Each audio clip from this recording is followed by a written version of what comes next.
Voilà, frères et sœurs, bonjour.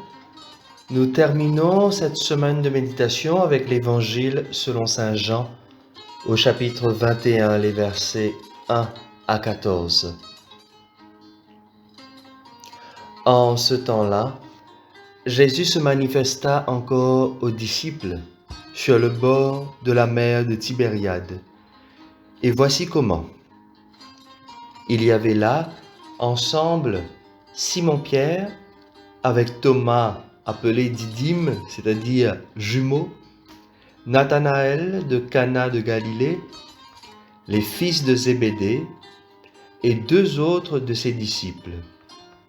Simon-Pierre leur dit, « Je m'en vais à la pêche. » Ils lui répondent, « Nous aussi, nous allons avec toi. » Ils partirent et montèrent dans la barque. Or, cette nuit-là, ils ne prirent rien. Au lever du jour, Jésus se tenait sur le rivage, mais les disciples ne savaient pas que c'était lui. Jésus leur dit, « Les enfants, auriez-vous quelque chose à manger ?» Ils lui répondirent, « Non. » Il leur dit, « Jetez le filet à droite de la barque et vous trouverez. » Ils jetèrent le filet et cette fois-ci, ils n'arrivaient pas à le tirer tellement il y avait de poissons.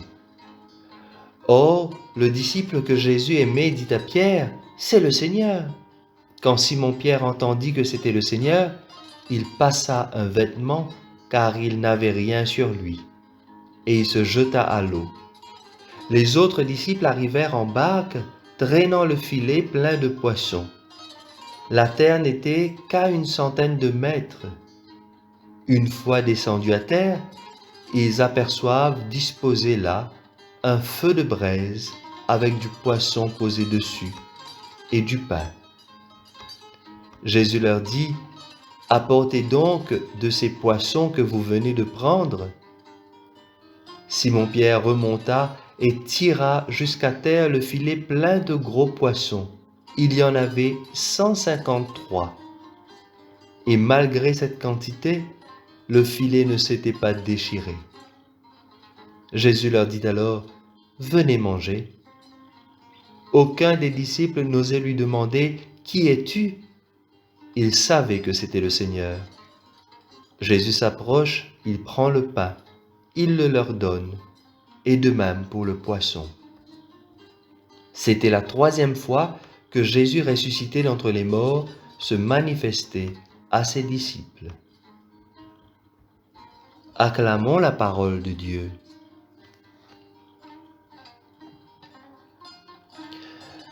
Ce matin encore, frères et sœurs, nous écoutons une nouvelle manifestation du ressuscité à ses disciples.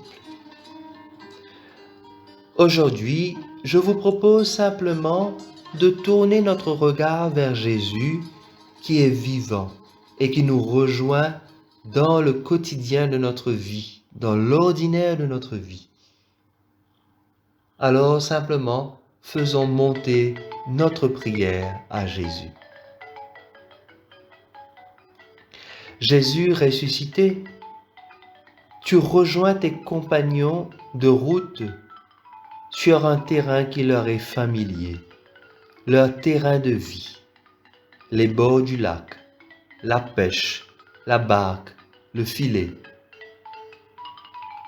Aujourd'hui encore, tu nous rejoins nous aussi sur le terrain de notre vie. Travail, école, quartier, maison, engagement. Tu nous attends sur le rivage. Tu attends notre retour dans le petit matin de nos vies. Le feu est déjà allumé. Toute la nuit, nous avons peiné, comme les disciples. Nous nous sommes déplacés à la rencontre des amis, sur les réseaux sociaux.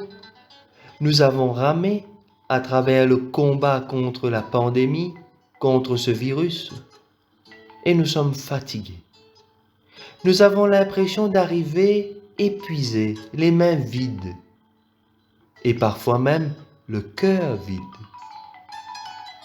Mais ta présence et l'écoute de ta parole ravive en nous le feu de la foi et le désir de poursuivre notre route. Et nous repartons. Aujourd'hui, nous te présentons les fruits de notre rencontre avec toi, notre confiance, notre foi. Nous pouvons alors nous asseoir et partager le repas avec toi. Dans ce moment vécu au bord du lac, dans ce repas partagé, dans cette rencontre humaine, nous percevons déjà ce monde nouveau que tu es venu inaugurer et que tu nous demandes de continuer à faire advenir sur nos lieux de vie, dans chacune de nos rencontres. Jésus, tu me rejoins sur le rivage de ma vie ordinaire. Tu m'acceptes affectueusement. Tu m'encourages. Tu m'invites à jeter mon filet pour que je sois dans l'abondance. Nourri de ta parole et réchauffé par le feu de ton amour constant, je te demande que je puisse, moi aussi, faire comme tu as fait pour moi, le faire aussi pour ceux et celles que je rencontrerai aujourd'hui, que je rencontrerai demain, ceux et celles que tu placeras sur mon chemin. Amen. Chers amis en Christ, je vous souhaite à vous toutes et à vous tous un très bon week-end dans l'attente de vous retrouver lundi.